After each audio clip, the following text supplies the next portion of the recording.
And good evening, everyone. Hi, everyone. Hi, everyone that's online. It's great to see you again. Nice to join you. We have quite a few people joining online this time. We've got quite a few people in the room. We have an outstanding speaker today, but I must start with some true confessions. The true confession is we offered our speaker the opportunity to come online, just like a lot of us like to do, like all the time, month after month. And she said, no, I'm so passionate about this that I really want to join you from the West Coast. And she traveled all the way to the West Coast to join the people that are live at Launch Fishers. And so I felt so guilty. But I said, if she can travel across the country, I should be able to travel across Indianapolis. And I'm here live at Launch Fishers. Woo! Everybody cheer. Camera, follow me. Over here it says, there it is, we're live from the Houston Theater, everybody. We're here at Launch Fishers. We got a great audience up here, spectacular speaker. And first of all, we have another special thing. This event is sponsored. I don't know, when's the last time PMI had a sponsored event like this? I understand that Pro Dev Day is sponsored, but I think it's going to come up on the screens here for everybody. Maybe. But it's sponsored. Well, we'll come up in a second.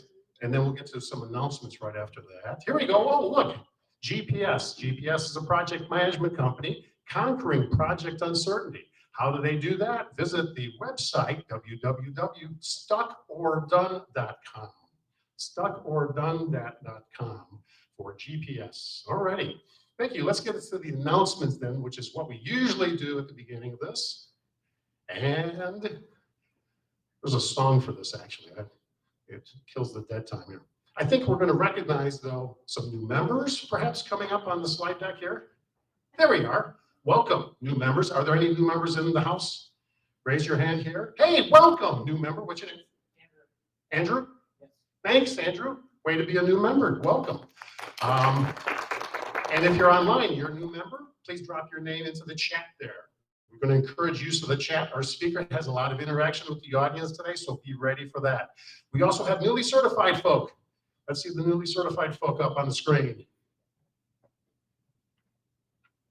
We really like the new members, though, and there's Andrew. That's, we got your name up? Okay, here we go. We have 4 PMPs and a DASM. Congratulations to newly certified members. Please give them a hand. If you know any of them, congratulate them online in the chat. All righty, next up. I think a new category of appreciation, anniversaries, chapter membership appreciation and recognition. Look at these, and I know several of these people, as it turns out, 25th anniversary, 20th anniversary. Congratulations to those whose names appear here for your longevity, if nothing else. Thanks for the applause. And the next one, I think, next slide speaks to the website for to see how to take advantage of the type of recognition that's available to us up there. So milestone members' anniversaries are featured here in particular, and so feel free to visit the website to exploit that feature. All righty, next up. Now, we got some things coming up here. First of all, the board of directors, well, they have a meeting cadence, which they meet the first Wednesday of every month, and you're welcome to attend those meetings and suggest topics as well. Also, hey, Andrew, don't miss out on your chapter benefits. You're the newbie in the room here. Make certain that you ensure that you have auto renew on your membership so you don't miss out. Or a year from now, you're going to be without membership and it will freak you out perhaps. Don't know. Thank you for that. And then, hey, there's a survey, at least for people online. There will be a survey sent to you as well if you were registered for this event. Please fill that out. Get it done in under 60 seconds. Get involved with PMI CIC as a volunteer. Hit the PMICIC.org site for that. Next slide, please. Okay, coming up, these are great. In-person meetup. It's coming up 2 days, 5 till 7 p.m., the 18th here, and it's at the garage again. I think we did this like a month ago as well, right? Fantastic. Are we still doing free appetizers? Free appetizers. Got a big yes? And free parking. Free parking, that's a favorite. That people in the room are reacting really positive to the free parking. And another event coming up. This is for volunteers, I believe, and new members. Appreciation. Andrew, another one. Right down your, right to you again. Registration open on the website for Saturday, December 10th, and this event will be at the Silo Auto Club and Conservancy. And is there time of day for this one?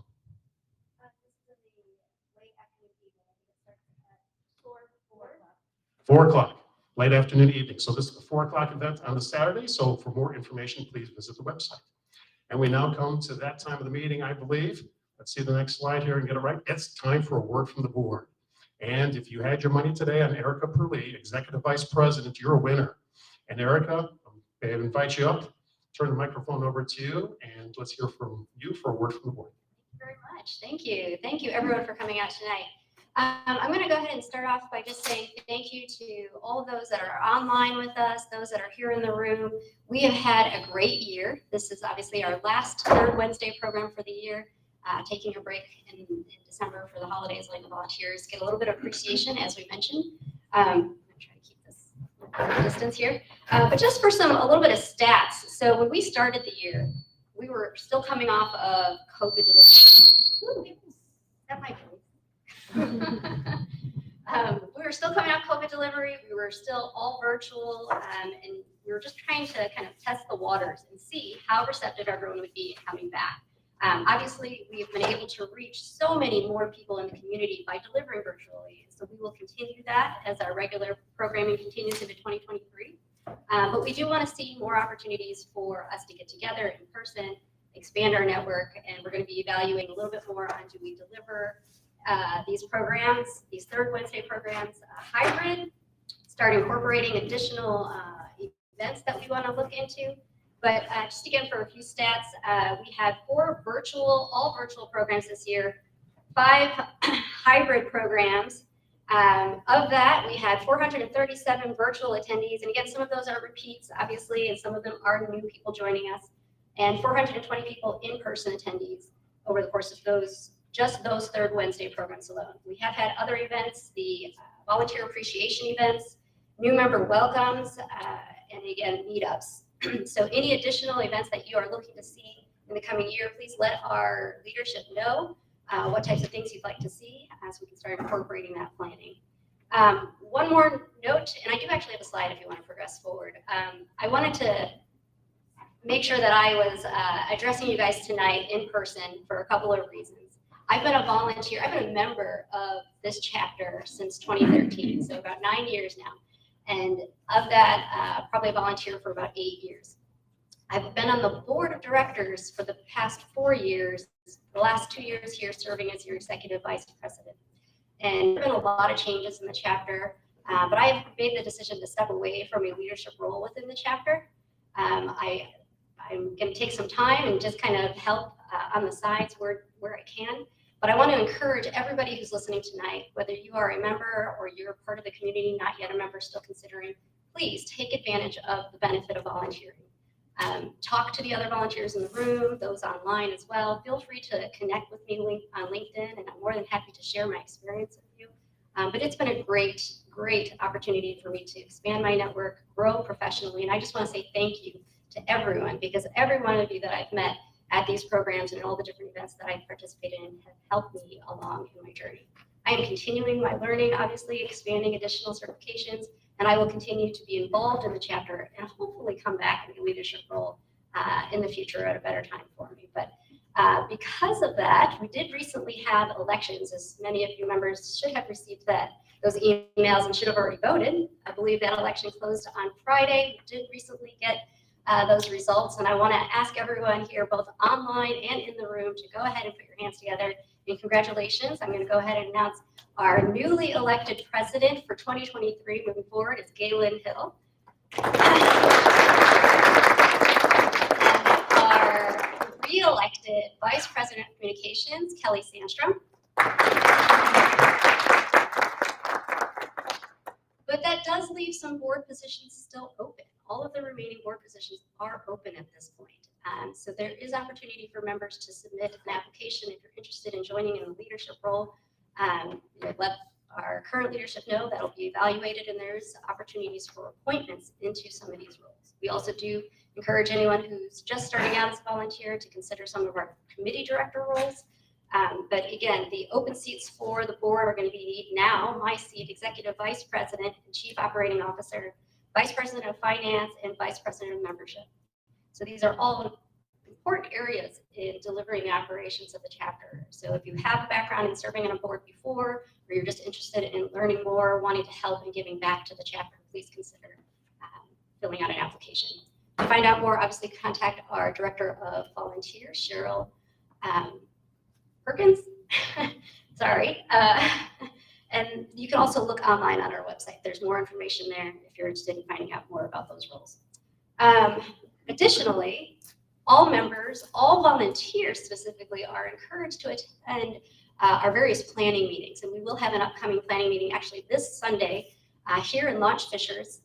It's going to start at 1 o'clock in the afternoon, but that agenda is primarily focused on our annual planning for next year, reviewing the successes that we've had this year, the budgets, what additional programming we want to incorporate into our roadmap.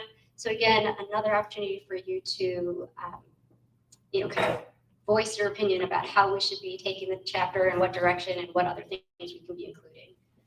Secondly, I want to remind all members to join us in January when we have our State of the Chapter address, where our new leadership will introduce themselves a little bit more and also kind of just share an understanding of where we are as a chapter organization, kind of how we relate to serving the needs of the PMI community here locally in Central Indiana, and how we are planning and expanding our reach in the future. But that is going to be a free virtual program. In person is still to be determined, obviously based off of our discussion on Sunday. But again, all members in good standing should be able to get a free registration for that. And that's all that I have for today. Back to your regular program. Thank you much, Erica. Erica Perley, everyone, your outgoing Executive Vice President. I heard this was sponsored. Do we have a word from the sponsor? GPS, a project management company. Shouldn't every project have a GPS? To find out more, visit the website, www.stuckordone.com. I know you guys online are going to the URL. Yeah, it's just those words, stuckordone.com. And yes, you'll be redirected and know why we went with the shorter name. Okay, it's now time for the gray and black slide, as I call it here. The copyright and disclaimer slide. Now remember that honesty, responsibility, respect are characteristics, and fairness are characteristics that we all support. So let's practice those things. All work presented tonight is the intellectual property of the presenters, and those views, thoughts, and opinions expressed by same are those not necessarily those of PMI or PMI-CIC. And lastly, unauthorized reproduction of copywritten work is a no-no, as it usually is. And now the fun part. Our speaker tonight is a retired U.S. Navy captain and former regimental commodore. She's built bases in the middle of the Afghan deserts, surrounded with insurgents, and built a bridge over the Euphrates River during the Iraqi War. Our speaker has a PhD in engineering, formed her own company. It designs plans for building bridges, buildings, and nuclear power plants that could withstand earthquake forces. She's been a guest star on Sci Girls. I had to look that one up, but it's the Science Fun for Tween Girls show on PBS. PMP, she's had the opportunity to lead teams from 4 to 1,800. She's traveled here from Oregon to be able to share her unique insights, ladies and gentlemen, online and here. Please join me in welcoming our special guest speaker, Dr. Jen Donahue.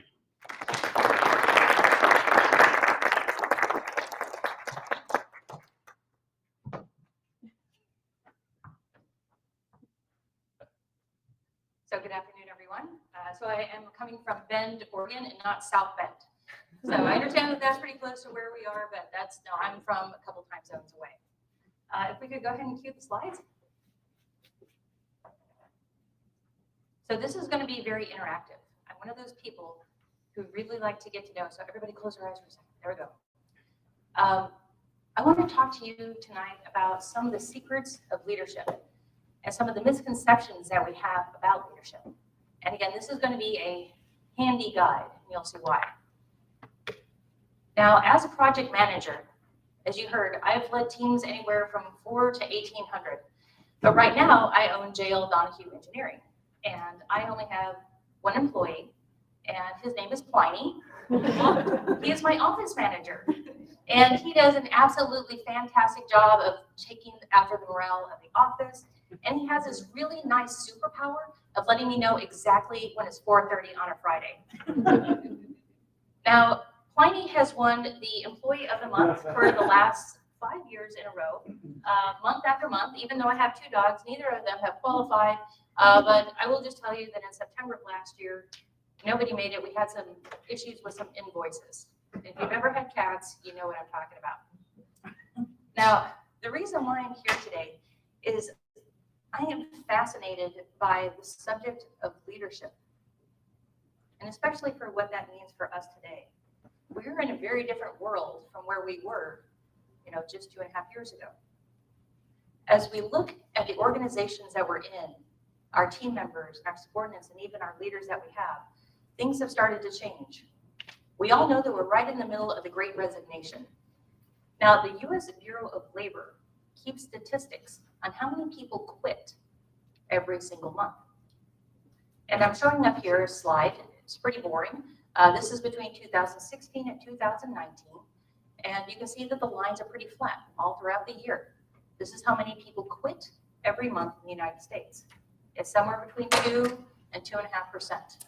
It's stable and it's really boring. But we know that we're in different times. So this is 2020. And you can see that huge dip in April. We all know what was going on at that time. We were starting out in our journey that we've already been going on for the last several years. People were scared. They didn't want to quit their jobs. There was political upheaval. There was civil unrest. Everything was going on. And people wanted to hold on and they didn't want to quit their job.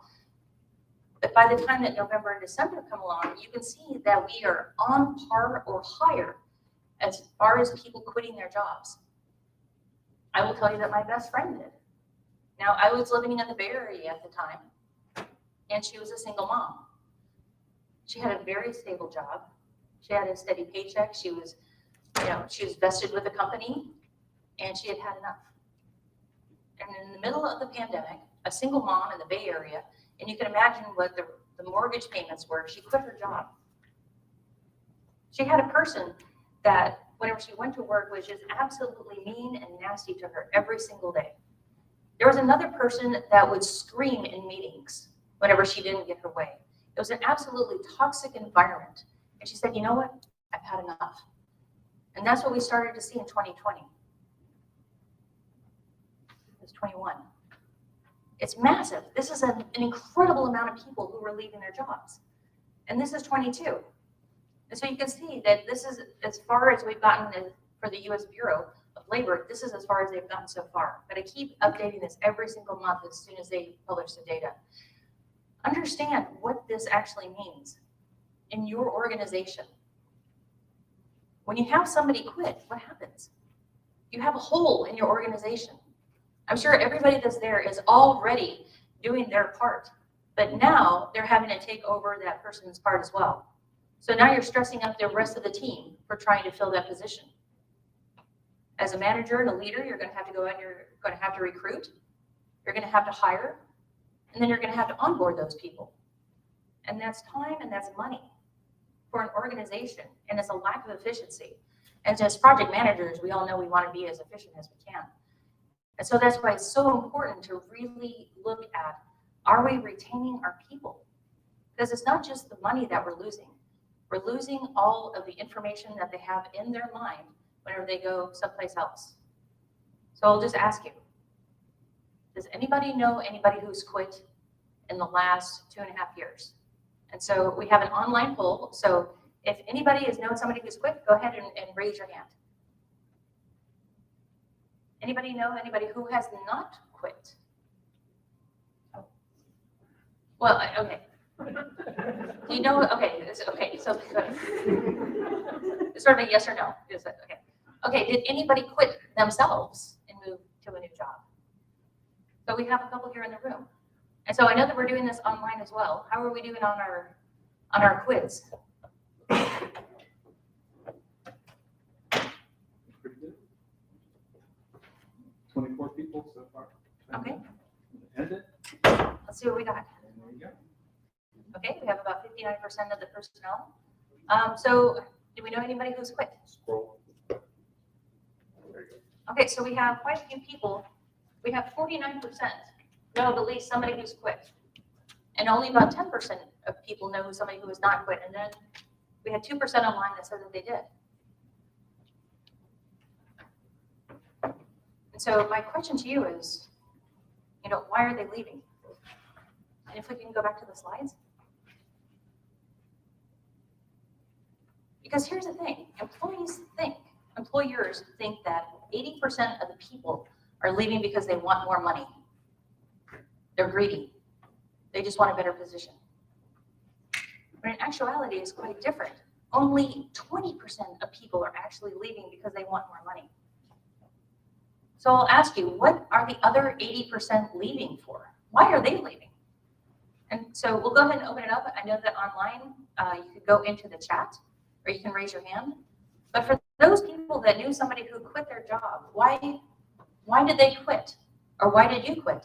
Yes? It's a job satisfaction, and the work they're doing, that should be actually recognized. They should be rewarded for their work, the time they put together for the work. That should be, so basically job satisfaction and the benefits they get out of what they're doing should be recognized.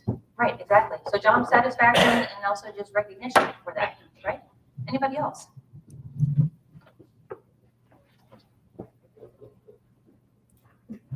Yes. Yeah, probably a better position and career progression, better role. Right. Maybe the hope that they're going to get a better project, right? Or they would have already got it and they resigned. No, right. And they just want to, they're looking for their career progression. Yes? Yeah. Yes. Yes. For me, it was actually the other way. I actually took a step back in my career, but the job that I left before this, I was a team leader. I was a people leader, and as we went into the pandemic, was asked to share a certain message and things on behalf of leadership of the organization, and toe the line that I've been cut off, and toe a line wasn't consistent with my ethics. Something ethical. Anybody else want to share? Like I said, my friend left because she had a terrible toxic work environment. And I see a lot of people kind of nodding their head. Did anybody online? Let's see.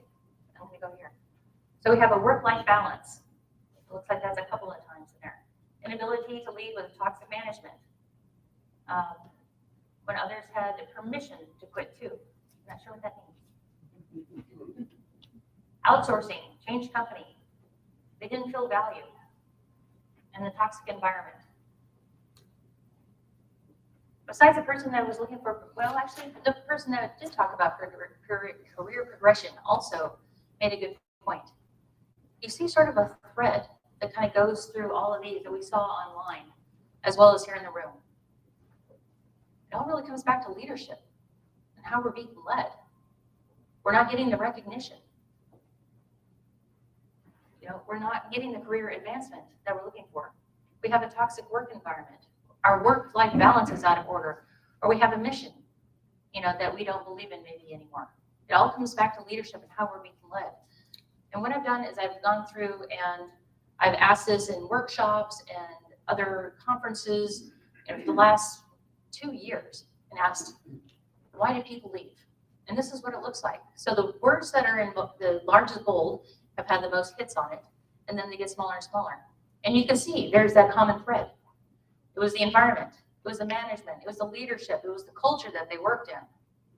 But also look at some of the smaller ones that are there as well.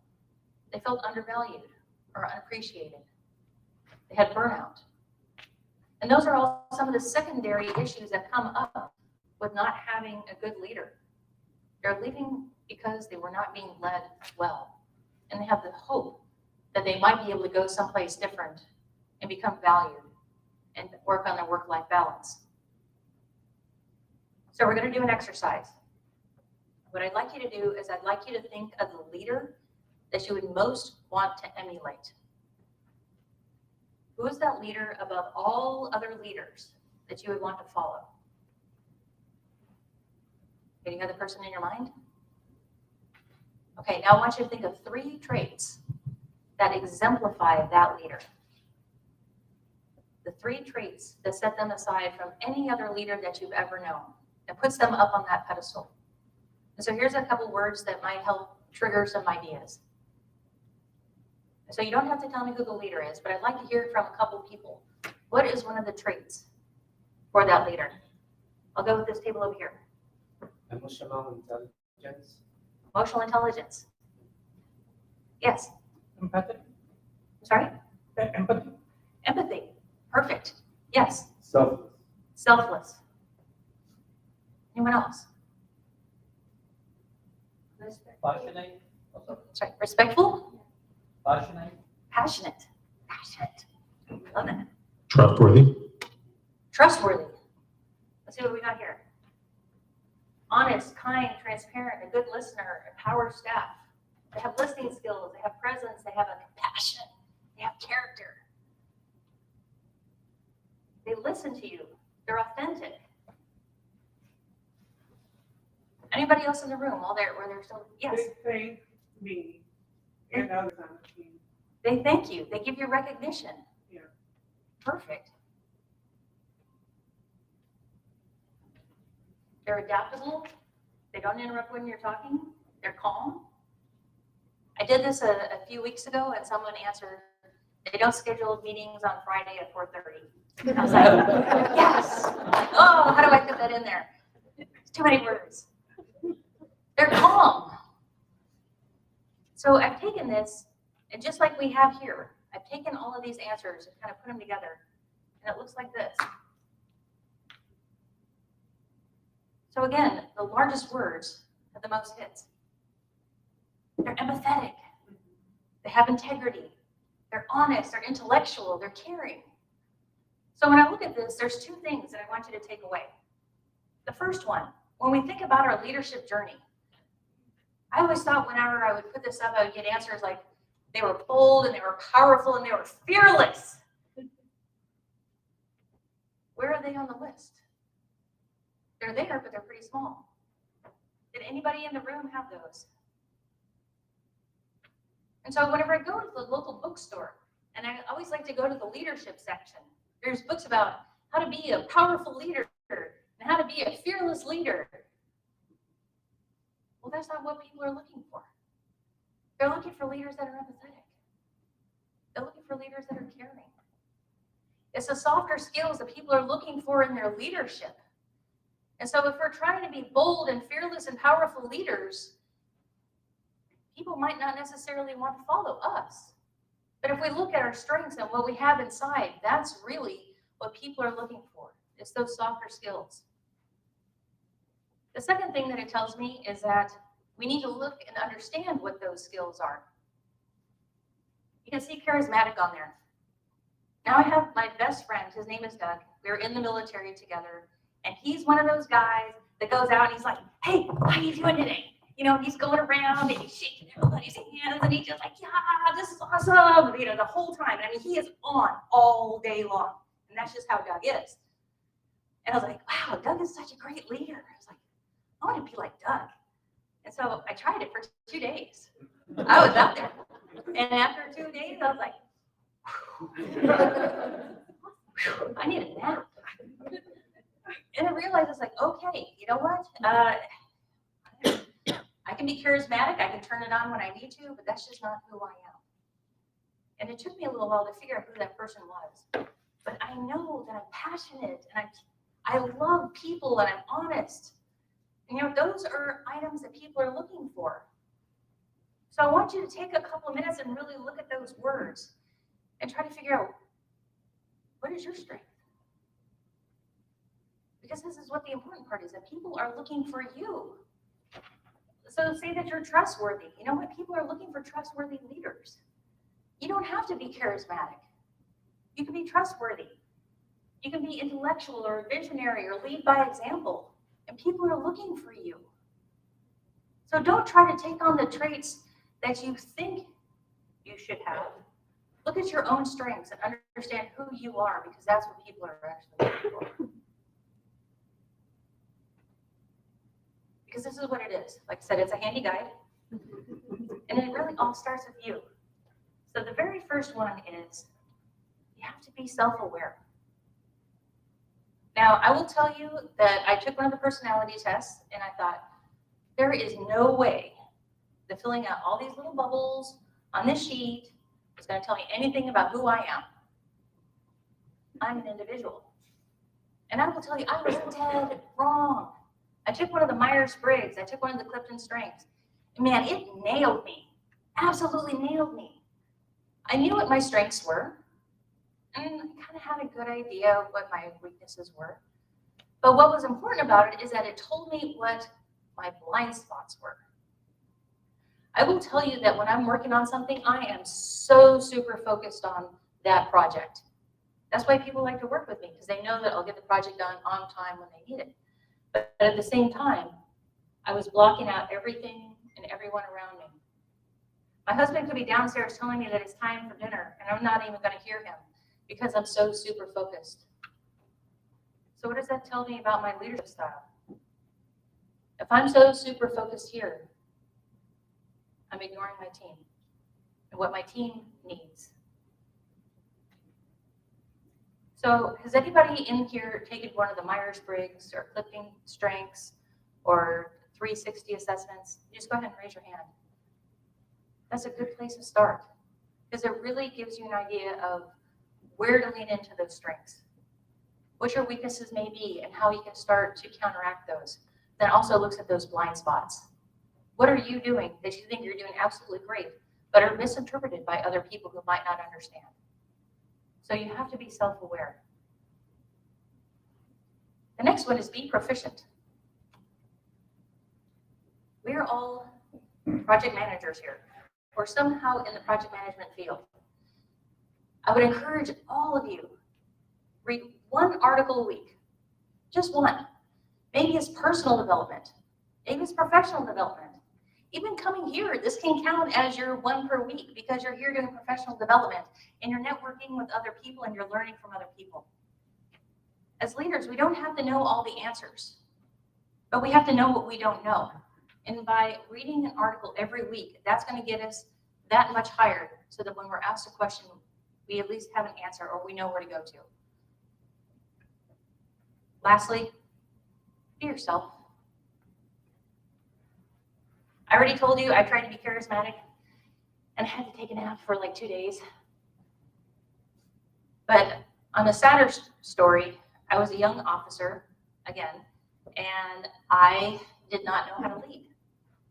And I looked at all of my bosses and they were all yellers. And I thought, oh, that's how you lead. You yell at people to make them do what you want. All right, got it. And I went in one day and I yelled at my team. I mean, I really gave it to them. I yelled at them. I went out, I slammed the door as hard as I could, and I went home. And have you ever felt that, like right in the pit of your chest, that you've done something wrong? I mean, like really wrong? I went home that night and I thought, man, I can't lead like that. I can't be that kind of yelling leader like all my bosses are. I actually thought about quitting the United States Navy that night. Luckily, I got a really good mentor who helped me over the next several months to help me understand what kind of leader that I am. I'm empathetic. I'm a listener. I like to build teams. That's what I like to do. I am horrible at yelling. That's just not who I am. And you know what? When I yelled at my team, I lost every ounce of trust that I had built with them over the last couple months. They saw right through me, and I had become one of those officers. And I wish I could go back and say I'm sorry. So you have to be yourself. Because if not, people are not going to want to gravitate towards you as their leader.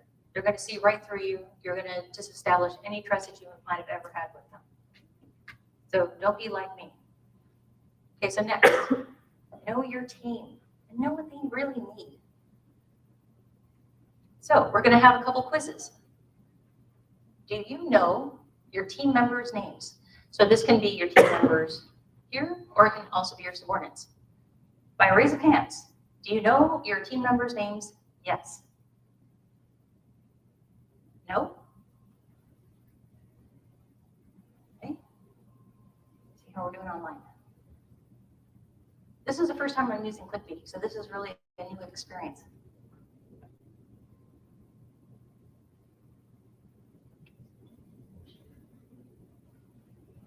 Can I say something? Yes. There was a time when I had no clue as to my team member things, but I had a team of 90 people. Now I have a team of 8 people. So it matters a lot It really how does. big your team is. So for those online, the question is the statement was, I had a team of 90. It was very difficult to know all 90, but now it's a team of 8. Okay, so it looks like we have a large portion that say, yes, we know our team members' names. So let's just go ahead and leave that up and we'll do the next couple online instead of switching back and forth from the slides. So can we go to the next poll?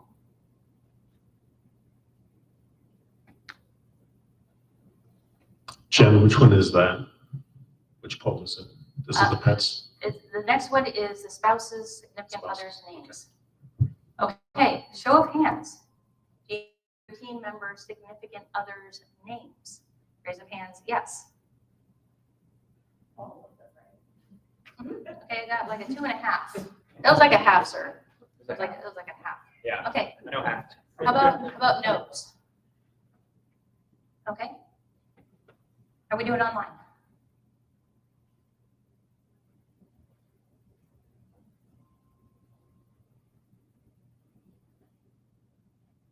Okay.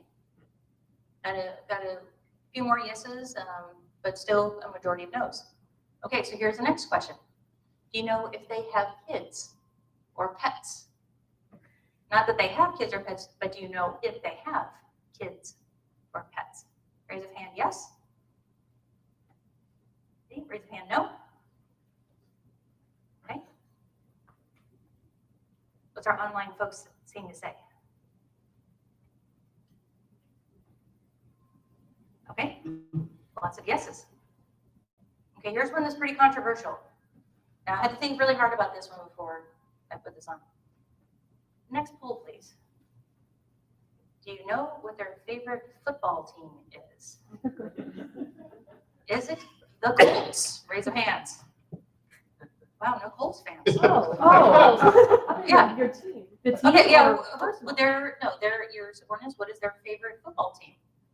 All of the It's a above. mix. I mean, it's a mix. Okay, you can kind of have a couple answers. Okay, is it the Colts? Raise of hands. Okay, how about the Bears? Okay, how about the Lions? I'm a Lions fan. I know, I'm sorry. Okay, how about the Browns?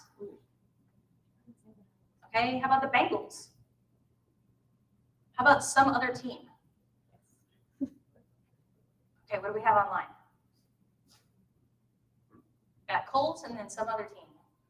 How about the Dallas Cowboys? Green Bay. Green Bay. Green Bay Packers? Yeah. There are a lot of Green Bay Packer fans right here. Uh-huh. In the Indy. Is that allowed? I didn't think they like let them over the border. Well, we didn't always have a football team, so you've got a lot of legacy.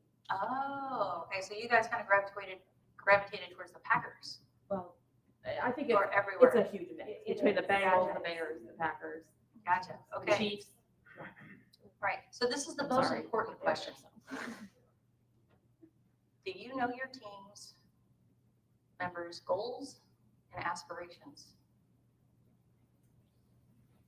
Raise of hands, yes. Raise of hands, no. How are we doing online?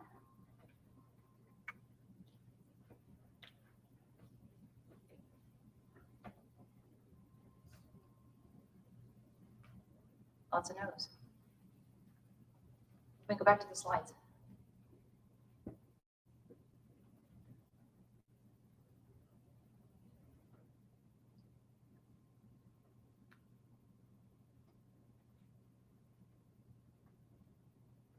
Now, I went through and asked you all those questions because I'd like to introduce you to Rudy. Now, Rudy was the CEO of the company that I joined right after I finished up my PhD, and there was about 500 people in the company. I worked in the San Francisco Bay Area, and he was out in Atlanta. Well, one day he had to fly over to the West Coast because he had a meeting. And he came over and he came into my office. And he's like, hey, Jen, how you doing? Okay, so first off, I'm kind of shocked because this is the president of the company coming into my office. Well, also my name is written on the side of the door. So I will give him the fact that he didn't look at that whenever he came in. But he comes in and he's like, hey, how you doing? I am so glad you joined my company. And we sat down and we had this fantastic conversation. He says, Jen, it's been really nice to meet you, but I need to go down the hall and talk to a couple of other people. I thought, this is fantastic. About 6 months go by. Rudy comes back. He has to fly from Atlanta over to the West Coast. Comes in and is like, hey, Jen, how you doing? I'm like, great, Rudy. He's like, hey, how was that vacation that you and your husband, Sean, went on? And I was like, what? I was like, well, first off, I'm trying to remember what vacation I even went on. But I was like, wait a minute, he remembers that I went on vacation. He remembers my husband's name. I'm like, that's, and I was like, oh, it was great, Rudy. Thank you. We had a fantastic time. Hey, how's that project in Alaska where you're looking at the landslides and liquefaction for Anchorage and what's going to happen in the next magnitude 9? I'm like, and I worked on about 8 different projects at a time, and he remembers this. And I think, well, Rudy, we are doing fantastic work. We are making so many new revolutions about the different types of soil. And I start going into all of it. And he's like, this is fascinating. He's like, I need to make sure that you write a journal paper on this. And for engineers, it's really important for us to get our work out there and to have it in peer-reviewed journals. And he says, okay, I'm going to go down the hall. I'm going to talk to your boss, Chris, and make sure that you get this paper written on all of your findings. So here's my boss who knows the projects I'm working on and is really invested in my personal development as an engineer. He's like, Jen, it's been great talking to you, but I got to go talk to people down the hall. And I'm blown away. Like, oh my gosh, like the president of the company has come in here and he knows all this stuff about me. And I'm telling my friend at the water cooler is like, Rudy knows all this stuff about me. Is he a stalker? And he's like, no, he's not a stalker. He has a trick. Well, what he does is he takes note cards. And what he does is he writes down the name of the person. And then at the end of the day, he writes down all of the information that he talked to them about. He keeps it in a stack. When he flies out to the West Coast, he grabs the stack, takes the rubber band off, and on the plane, starts reading through all of the different note cards. I asked Rudy about this a couple years ago, and I said, Rudy, this is such an amazing trick that you do with the note cards. And he said, it was never a trick. He said, I was afraid that my mind would start to forget the important conversations that I had had with my people. And then he followed up with this. And I'll just give you a minute to read that. And that's pretty powerful. This is someone, whenever I came to the company, it was 500 people. And by the time that I left, we were at 1,200 people in only 5 years. People wanted to come and work for Rudy. And I'll just tell you, when I decided to go and open up my own company, they made me call Rudy and tell them that I was quitting. And I'm not really an emotional person. I was just bawling on the phone. Like, I was like, I'm sorry, Rudy. Because I felt bad that I was letting Rudy down by wanting to go and start my own company and that I wouldn't be working for him. Isn't that the kind of boss that we would like to work for? And isn't that the kind of boss that we should aspire to be ourselves? Now, Rudy had sort of an old school way of doing it. And he just basically started by asking questions. And he used those little note cards. But think of everything that we have around us. We have our phones, we have tablets, we can do things on the computer. I have little stickies so that I can remember Momo and Clementine are the cats of my favorite person in the company. Not my cat, but their cats. But you just start asking questions. Because asking questions is really what's going to start to build trust with your people. Now, everybody always says trust is a two-way street. Everybody heard that one before? Yeah, that's pretty cliche. Okay, but as leaders, we have to get to the on-ramp first. We have to be there for people. We have to show trust in order to earn it in return. And it's basically they say is like, if you don't show it, how do they know it? So I'll just ask you, and we can go to the poll online and say, have you guys ever been in a situation where you have not been trusted What did that feel like? Horrible. Horrible. Anyone else? What did it feel like to not be trusted? I'm so glad that nobody's answering because that means that you've been in trusting relationships. You kind of had a half hand. Yeah, I would say that lost all motivation to help them. They didn't trust me, so waste my time, right? Right, exactly. Did anybody online answer that if they've been in a situation where they have not been trusted, and how did that feel? Or put it in the chat. Okay, we got no U.S. football, European football. Okay, so demoralizing, angry, deflated, demotivated, soul-crushing, devalued. Hello. I'll say something. Oh, there you are. Okay, yes. When I wasn't trusted, it was something that was a fault within me. And I felt I needed to overcome that and earn back the trust. Right. But I did not want to quit. I wanted to earn back the trust with the people I betrayed. And that's a very admirable thing to do, to try to win back trust. Demoralizing, devalued. And so again, I've kind of taken all these answers from all these different workshops and all of these different conferences, and I've kind of pulled them all together. And so this is what it looks like. If people feel frustrated and undervalued or angry or stuck, does any of this resonate? Hopefully you didn't have to raise your hand that you've had these feelings. Who wants to come to work like this? This is a horrible way to come to work whenever you don't feel like that you're trusted. So let's just turn it around and make it a little bit more positive. And I want to ask you, have you been in a relationship at work where you have been trusted? How did that feel? It was much better, more enthusiasm. My enthusiasm was higher. Higher enthusiasm. Motivated. Motivated. Anybody else? Now, Empowered. I said the same thing. Empowered is powered. Empowered to squared. Yeah, jinx. Anybody else? What does it feel like to be trusted at work? Rewarded, empowered, comfortable. This is how we want our people to come to work. This is how we want people to show up, because they know that they're actually being trusted. Does it look something like this? People feel empowered that they can actually go out and do their job. I like my empowered squared, so thank you. But they feel unstoppable. They feel like they're secure and that they can go and do what needs to be done, and that they have the full faith of the people in front of them and their leaders. How do we get there? How do we build our own trust with people?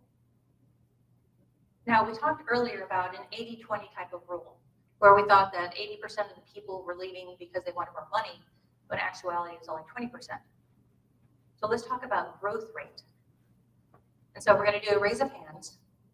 And so I want to know what you think is the growth rate for a company that has effective management. So a 50% would mean that if you had a company of 100 people, 50% would be 150. 100% would be 200 the next year. Okay, so with a raise of hands, and then also for the folks online, who thinks that it's A, the growth rate for a company with effective management? Okay, how about B? Got a couple of B's. How about C?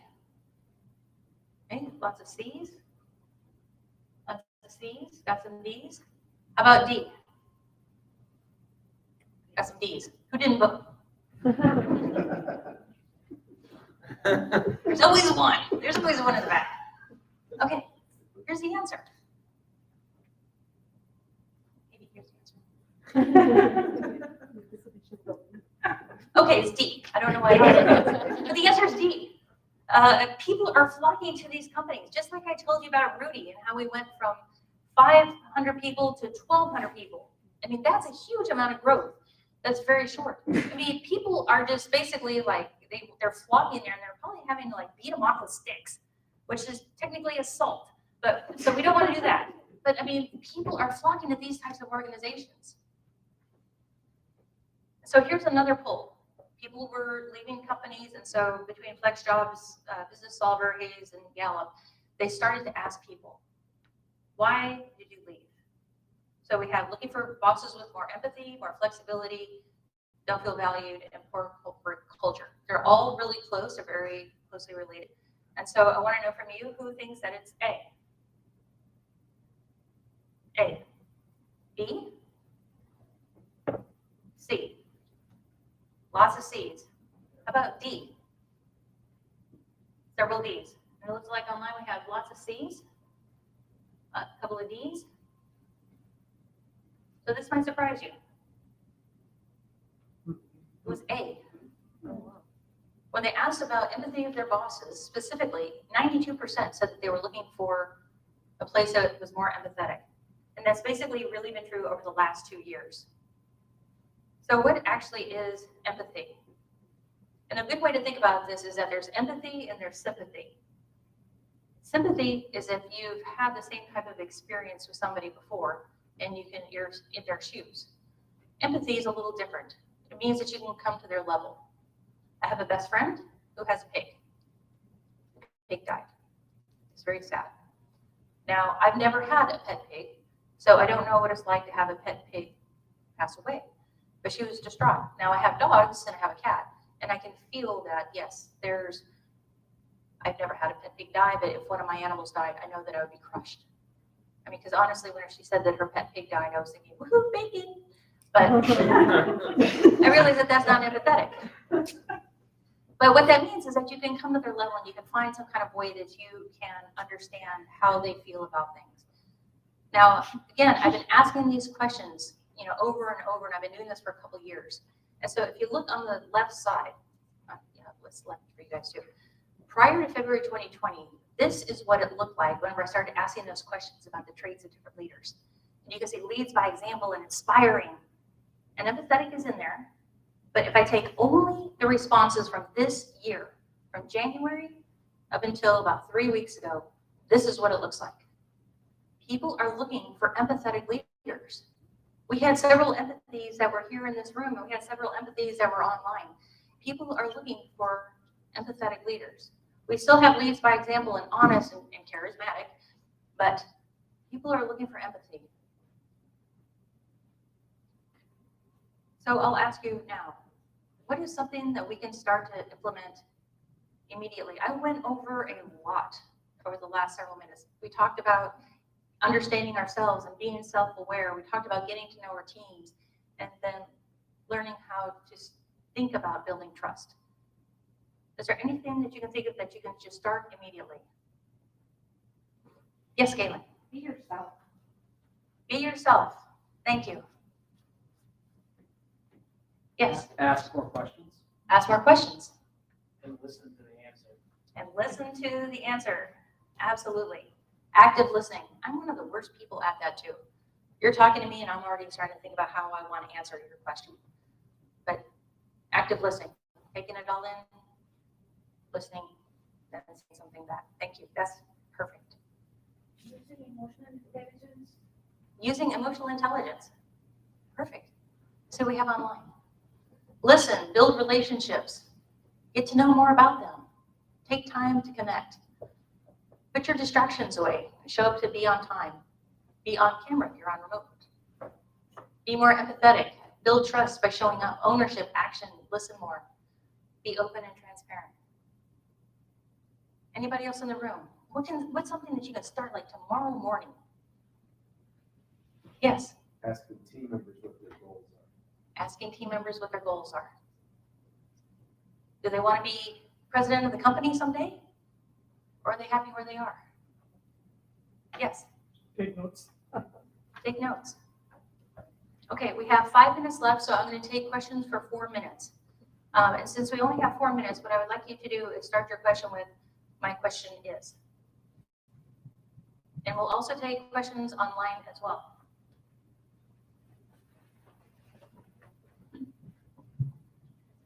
Hi, I have a question about your Navy experience. Yes. After you had kind of emulated your leadership, what happened after that? How did your team react? How did you adjust? How did you repair that? So after I yelled at them, I went and tried to hide under my desk for about 3 days. That didn't work. I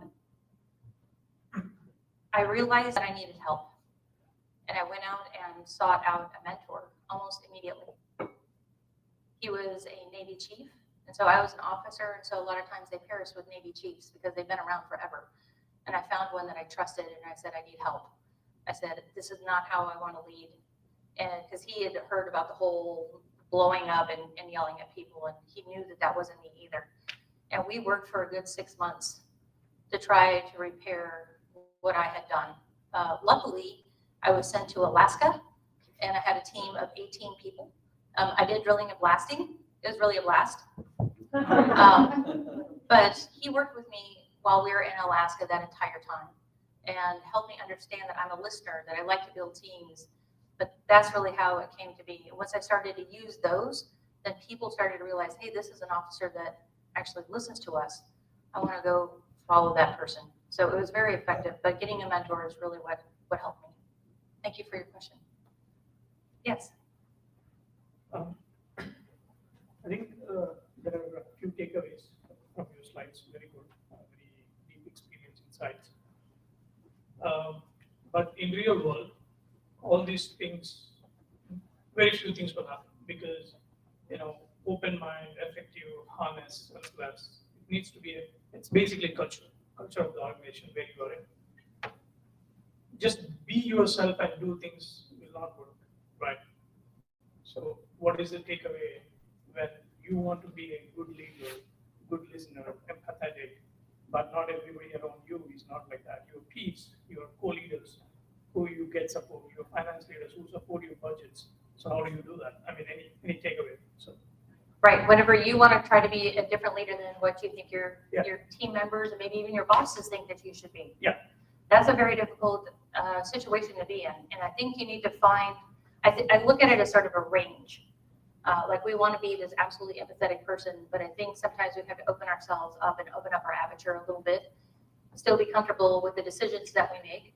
But there may be times when you say this absolutely has to be within these bounds, and find your own comfort within there. Because like I said, I'm a very good listener. I'm very empathetic, but whenever I'm in a military situation, I stand a little taller and I'm more direct with the things that I have to say. When I'm in the engineering world, whenever I'm standing up taller and I'm trying to be very direct with people, sometimes I can make people cry. And I realize that I have to temper my own comfort level with the way that I communicate with people. Does that help? Yeah, thanks. Okay. Yes. Online? Online, yes. Is there a presentation that will be shared? Yes. Can you give one tip to get the attention and respect of those who don't report to you?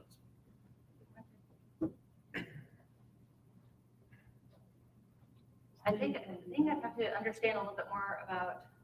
Like a lead from behind kind of thing. I mean, some of us are leaders, but we're not managers. Okay.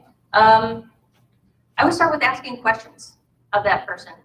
If you're trying to get their attention, if you're trying to get respect from them, a lot of times if you just show that you could be slightly vulnerable in front of them and ask them questions about what they do and what you know and what you don't know, a lot of times that goes a long way in starting to build that trust and that recognition.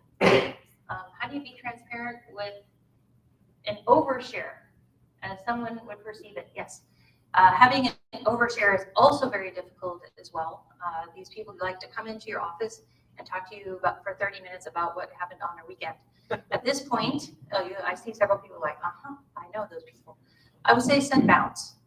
And that might be really hard because they might want to keep continuing to overshare. But a lot of times when you're doing all that oversharing, then it starts to weigh on you and your own mental health if you're getting all of that information all the time.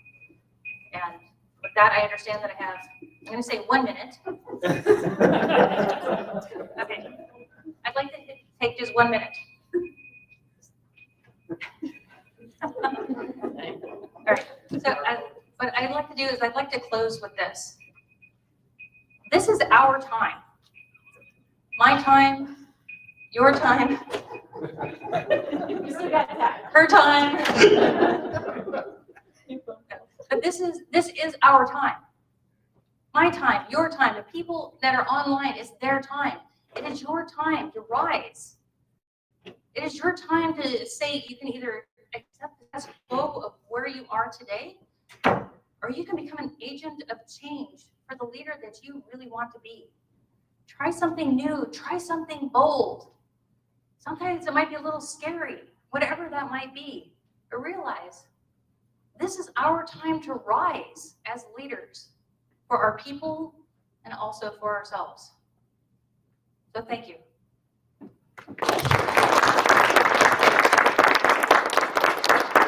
Jen Donahue, thank you very much. We really appreciate, I don't know, words can't really describe how much we appreciate your efforts to come on out here and share this message in person. I see now, being here in person myself, to see why you wanted to be here in person, to be able to kind of carry forward your message with that passion that you have.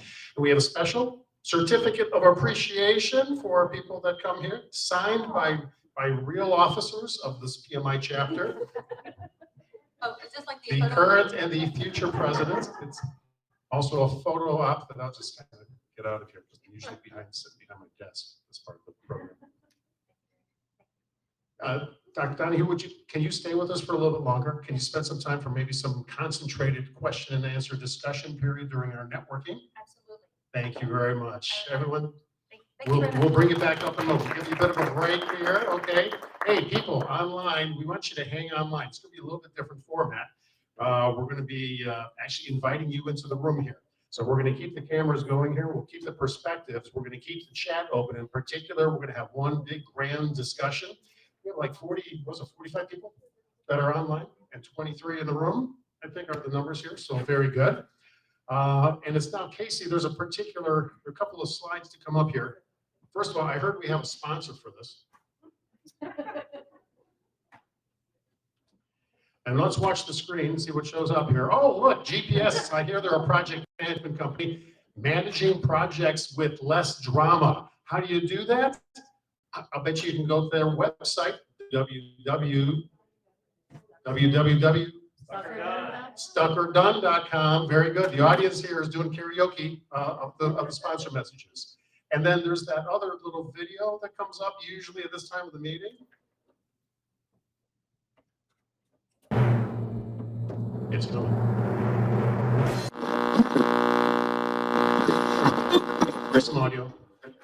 Don't adjust your speakers at home, guys. It's just the segue into that part, the volunteer mini podcast portion. Before this, we welcome to the stage here, Kim Henry. Everybody, Henry. Kim, you do an awful lot of volunteer work. I know that personally, but share some of the things you have voluntarily done for PMI. Yeah, so I've been volunteering with the chapter for almost 3 years now. The first year I started, I was the director of business intelligence. So I did a lot of reporting, worked with surveys, analysis of the various data that we have available to us. And then the last 2 years, I moved into the director of technology role. So I still help out with reporting and surveys, but I've also been helping out with technology. So pretty much anything technology, the question comes my way, and if I can't answer it, I try to figure out the answer to it. So the surveys that we take at the end of these, that they're your brainchild and creation initially. Yes, yeah, and I manage the monthly creation of that and sharing results out with others so that they can help do analysis. Outstanding, outstanding. One of the reasons we really wanted you for this segment this time, though, is that you may not know this, folks, but for volunteers, there are some unique perks to being a volunteer with this PMI chapter. So you have some travels in plan in mind for the next couple of weeks or so? Yeah, so I'm fortunate that I'm one of the members from the chapter getting to go to the PMI Global Summit in a couple of weeks in Las Vegas. So very excited for the opportunity to go network and meet others from around the PMI around the world. That's cool. Who's covering the bill for that? It's got to be expensive to head out to Las Vegas. The chapter is as a appreciation for my volunteer service to the chapter. Wow, are you going alone, or are we sending other people as well? Yeah, so we're sending a couple of board members. Kelly and Galen are coming with me, and then Rushika, and as well as our Actually, that's it for the chapter, sorry. All righty. And any of you paying for it yourselves? Oh, all comped already. That's the term. If you go to Vegas, you get comped. Apparently, PMI and the local chapter are comping the volunteers. And it's one of those great side benefits. What do you like most about volunteering for the chapter? I honestly, in my technology role, I mostly like all the different things I've been exposed to. I'm a product owner in my day job, so I work with technology, but this has exposed me to a lot more things, learning different softwares, different applications, talking with others about what they use, and just more, I think it's more in-depth technical things that I do in my day job. Terrific. Kim Henry, thank you. Thank Kim Henry, everybody. If you're a volunteer, if you haven't volunteered, folks, give it a thought. Contact somebody, talk to somebody about it. That would be wonderful. I think we have one kind of last slide here. We have the PDU code on this one. We've been showing that. I think there's one last slide, Casey, for us to cover before we segue into our networking. It would be the blue one off the, yeah. By the way, this meeting of the chapter has been sponsored. GPS, a project management company, discover the best metric for projects. And where do you find that? You can go to www.stuckordone.com. Take a look at what you see there. And that's it. Thanks to GPS for the final message from them. Time for networking. Jen, if you mind coming up here again, we're just kind of segue into, Jen, you were so nice to offer questions. Well, first of all, let me ask, you want to just kind of sit down here so we're not standing? Let's grab a couple chairs. We'll sit down here like a little panel type thing, okay? And you got your mic back on? And while we're doing that, I guess if every speaker goes, what questions do you guys have? And they get peppered with them. But then there's I sometimes like to turn the tables. Do you have any questions of our audience here today? I do. So one of the items I always like to know is why you picked the traits that you did for the leader that you most want to emulate. So I was wondering if anybody would like to share that trait. Can you guys hear me okay? Okay. Let's try this one. So what I'd really like to know is why those traits. And if somebody would like to just answer, I picked this person because of this trait. Because I think what you'll find is as you start to talk about this person was really empowering, or this person really respected what I did, it's going to start to resonate with more people around the room. Would anybody like to share a little bit about the trait or traits that they found that they most wanted to emulate in their leader? And we can also look at the folks online as well.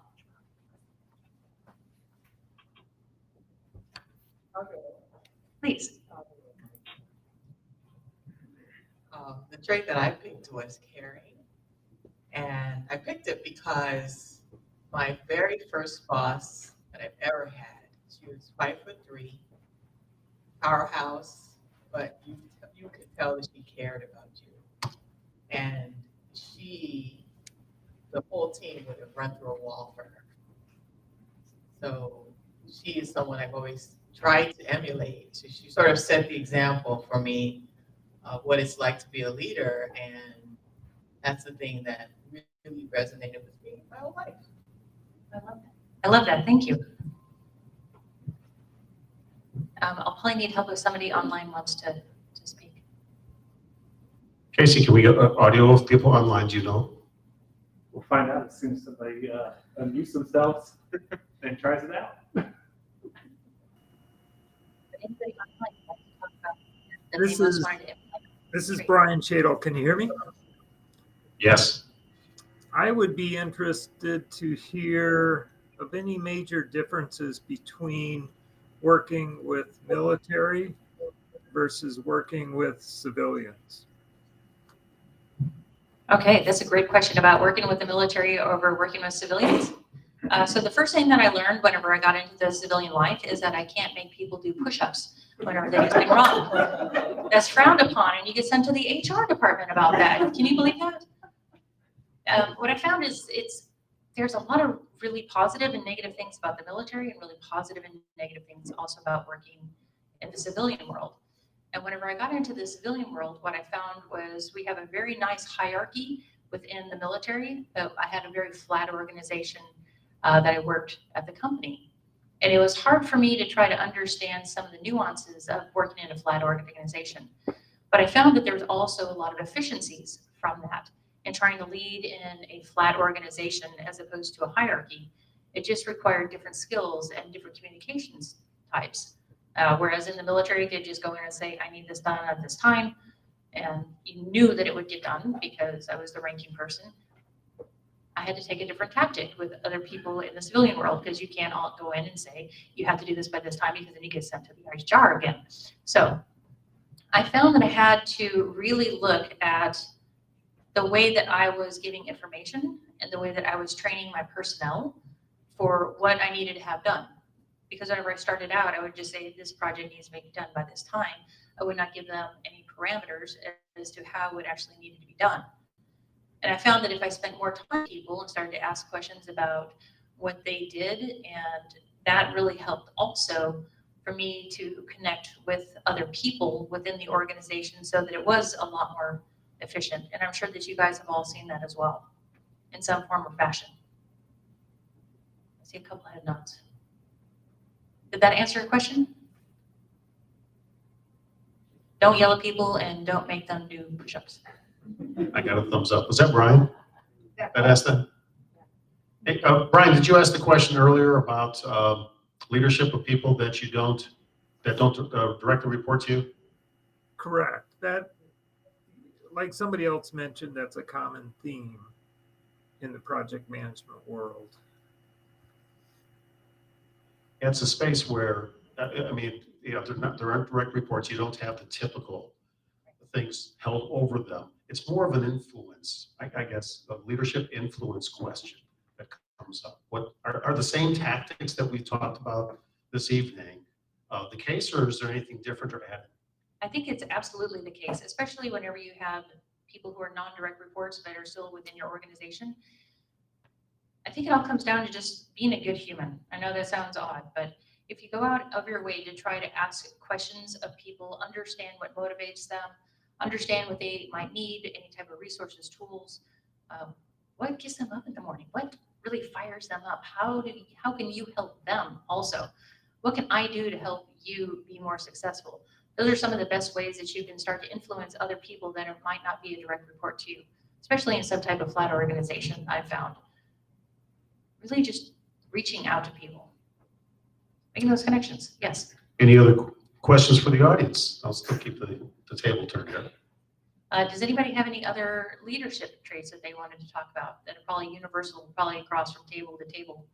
Yes.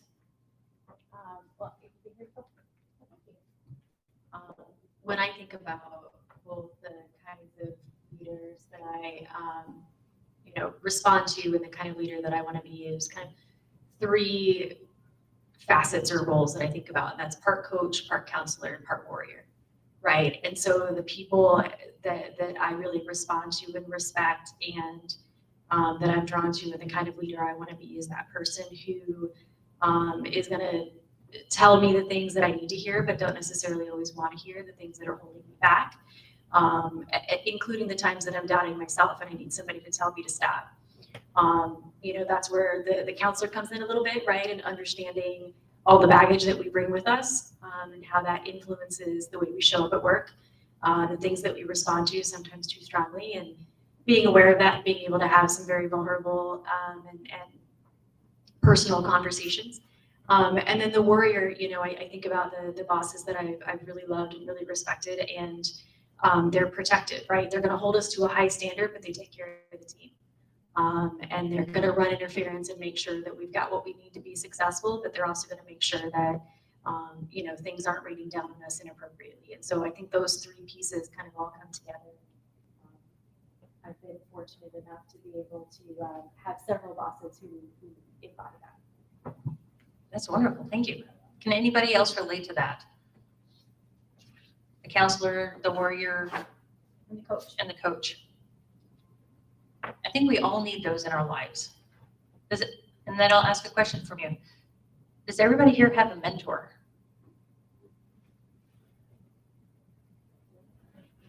I'll tell you, We have 3 in the room, I think. We have- Just to let you know online. Yeah, I was gonna say. 4. All right. I was gonna say, I have actually 4 mentors. So one of them is a business mentor. It's Rudy. He actually taught me a whole lot about business.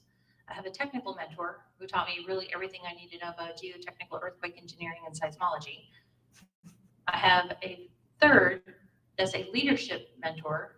She's really taught me also more about what it is to basically lead as a woman in a very male-dominated, region of my life. And then I also have a work-life balance mentor, and I need to spend more time with that person because I'm not very good at that. But the thing about that is that each one of these people bring a different perspective and help me be a better person overall. And so I would highly encourage you to have a mentor or have a board of directors of mentors that might be able to help with each piece of your life, maybe in a different way. So that's one of the pieces that I have advice for. So for everybody that has a mentor, I'm so glad you do. Think about getting a second mentor, maybe even a third, maybe in just a different aspect of your life. I've been thinking about, come back to that point a little bit, but from a completely different, the opposite angle. You're a student and a scholar of leadership. There are some leaders that just are terrible. What's the problem? Did they have bad mentors or something? How do people pick up terrible leadership habits? Okay, I work for a company, and one of the things that I noticed that whenever I was at this company is that they were not giving any leadership training whatsoever to any of the young professionals or even the middle management. But they were promoting people on their technical acumen. And so what was happening is that they do really good on a project and then they get promoted. And then they get promoted again. And then by the time they got up to like pretty high up, then they would send them to some type of leadership school. But at that point, really kind of the die had already been cast. And so what you had was this sort of flywheel of like bad management because everybody's learning from the person that's just above them. And I see a couple people that are nodding their heads in the audience. And I believe that really we need to start with our youngest professionals. Give them at least the foundations of leadership because that's where it really needs to start, even in college, even in high school. If we can give people just those elemental building blocks of what leadership is, that they're going to start to come up through the ranks and they'll start to develop as leaders. But for the people who have had really no experience whatsoever, but they're really good technically, and they get promoted because of that technical acumen, I think that's one of the reasons why we're having some of the issues with some of the people who do not have some of the leadership skills that they should. What if people are limited by the opportunities they have to be leaders? At times that lack of opportunity could be stifling to a person's career. Oh, absolutely. But one of the nice things is that we live in the internet age. There's a lot of really good courses that are out there to learn how to be a leader. There's all types of courses that you can take. And the thing is that there's not one leadership style. Like I'm an empathetic leader, I'm a listener, that's like what I do. But then we also have my best friend, Doug, who is charismatic and that's who he was. And so for those that don't have the opportunity, maybe in their own workspace, I would say go out and try to find something. Try to take a course and you'll see that there are different courses that emphasize different leadership traits, but all of that's out there. PMI has some great leadership training. I went through there and saw some wonderful courses that they have on leadership. You can volunteer for a PMI.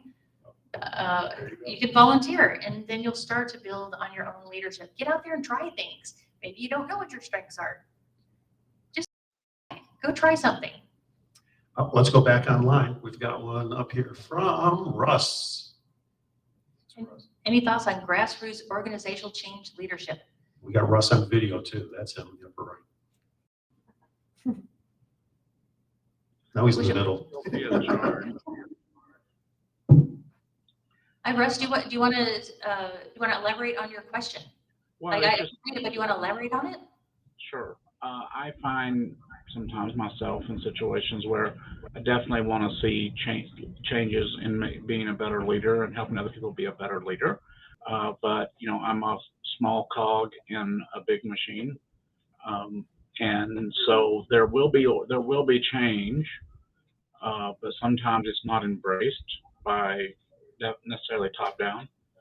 And I just think it's a fine line to walk between leading and helping people with the empathetic approach that we should take, but also being strong as well, to be able to help create change, but also get your job done and maybe keep your job. And so I just wonder if you had any thoughts along that line. It's a very complex issue. How do you create change without pissing off your bosses, basically? That was How it. do you create good? Was that? That was it. Yeah. How do we create change without pissing off our boss? Well, I think one thing is if you have the opportunity to have the conversation with your boss about making small changes, I would probably start there. Also, if there are some changes that you can make that you don't necessarily have to have approval for, those are also some of the ways that you can start to create change. And so you talked about the grassroots, and so whenever I have a little bit longer talk, I actually go into some of the grassroots I did at the company that I was telling you that they were only promoting on technical acumen, as I brought together a lot of the young professionals, and we just had a lunch and learn. And I talked about, here's some leadership principles and how you start to apply those. And the management they were kind of shocked that I was doing this, but they thought, hey, this is not a bad idea. And they let me continue this. And so on a monthly basis, I would put on little lunch and learns and webinars for a lot of the young professionals. In that way, I didn't say anything horrible or bad about the leadership in the company. But at the same time, I was starting to make grassroots changes through those young professionals so that as they started to go up in the organization. So I would say that if you can make small changes, maybe on your own time, or if you can see if you can just start to make small changes and have those approved by your leadership, that might be the way to go. But I think it's really kind of a personal journey. It's like, how can you maybe create change, in your own way by leading by example that others might be able to follow that will still not piss off your bosses. I hope that's an acceptable answer. Oh, Hey, Russ, thank you for that. Thank you. Thank you very much. Casey, let's hang online. Do we have another question that's online? And then I'd like to go back to the room, to you folks here with us in the third dimension, and check for more questions as well. So you ready for that? Nothing, Casey? Okay. What other questions might you have? Right over here. Andrew. Here you go, man. Look, I learned Andrew's name. See how- Yes. Thank you. Oh, what's his significant others? Not applicable. Okay. My question to you is, do you think that you have experience in corporate and military and academic? Do you think people try to project what they think the right leadership style is for their industry, and that clearly the survey results indicate something a lot different than what their perceptions would be going into that, right? The 80-20 discrepancy would show that, right? So how do we adjust for that and say, well, we need to go with what people are telling us and not what we think is the right style for this industry? That's a great question. And one of the advantages, okay, so I'm an engineer. I'm also a data nerd, like totally a data nerd. And every time I do one of these conferences or workshops, what I do is I kind of get an idea of the demographics that are in the room. So I've done this for universities. I've done it for other PMI chapters, Chevron, and so there's other ones. And so you'll start to see that there are differences between some of the leadership traits. But on the most part, if you take it like as a whole, that's what it looks like. But I can actually take it out by, this is what university students are looking at. This is what corporations are looking at. And so I can usually take that data and move it over a little bit. Again, being data nerd, I'm totally a square when it comes to this stuff. But for corporations, I went and talked to some people who were brokers. And so empathy was not even in their lexicon. There were more like the bold, powerful. And so I knew that going in. And so I didn't necessarily bring up the empathy piece on that. I did say that as a whole, whenever I talk to everybody, this is what they're looking for, but they weren't even sure what the word empathy was. And so there are differences, and especially in the academic area, they're very different. In the military, but most of the answers, I actually would say probably about a third or a fourth of the answers that I have are from the military. And we've definitely changed over the last 20, 30 years. And we are trying to be better leaders and more empathetic and actually listening to people, as opposed to, this is the way that it's going to be done. Do it now. I don't care what you have to say. Just go do it. I mean, obviously there's going to be times where it's like, we have to take that hill, and it's like, that's a direct order. Just go do it. But on the most part, whenever we're in garrison or wherever it might be, the leadership training that we're getting now is a lot more progressive, and it is more about having empathy for the personnel that are in your unit. Leading people doesn't change the industry, right? What's You're that? still leading people regardless of whatever else you're doing. Right, exactly. I'm wondering if you would agree with this idea that maybe there's more than a pandemic going on in the move toward empathy. When you're talking about the military, I think now of their great awareness of especially the mental issues, which has come to the fore in just recent times. The other thing I've been studying quite a bit is that we are, back in the early 1900s, we actually kind of had a stakeholder economy. Then we moved into the shareholder economy. We're coming around now back to the stakeholder economy. And I think that is another sign that we recognize all these different stakeholders in the company. And so we can begin, I mean, that's actually a demonstration of empathy, right? That to recognize the other stakeholders. Absolutely. No, that's a very astute observation. Thank you for sharing that. You being a leader for a long time now, so what do you want to tell yourself as a younger leader? What characteristic or skills do you want to teach yourself when you actually started as a leader? I would say the first thing I would tell myself is go get a mentor right away. That's what I would tell, because really that's where it started to open up my thoughts about who I can be, as opposed to not who I'm supposed to be. And I made a lot of mistakes whenever I was young. So if I had a mentor back then, I think that would have helped me get on the right track a whole lot faster. So that would be my advice to a much younger, wilder, young little blonde crazy girl that used to be running around. So get a mentor. That would be my first. I may get the same answer, or she gave me. I was queuing up a last question for the evening here, but this may be. Hey, Jen, if there's one thing you want us all in the audience to take away from here, if there's like one thing, outside of our sponsor, if there's one thing, what would that be? Look inside yourself. Look inside who you are. Understand your strengths. Build on those strengths so that you can be the best leader, not only for yourself, but also for your people. So that you can be the best person for them, so that they can grow and that they can be motivated and dedicated and loyal to you and your corporation or whatever that might be. But it all starts with you and who you are. And be right with yourself and understand who that is, and just go for it. Go out there and do great things. We're all capable of it. Go do it. Just go do great things. That was actually the penultimate question. I'm going to give Scott Smith the final question. How do you locate a mentor? You ask. I know that sounds crazy, but you ask. Look at the different parts of your life that you might need it in. Maybe it's business, maybe it's leadership, maybe it's family life, or whatever that might be. Look around and who you have. I will tell you that whenever you're asked to be somebody's mentor, man, that's like a peace in your heart. You're just like, oh my gosh, I have got to help this person.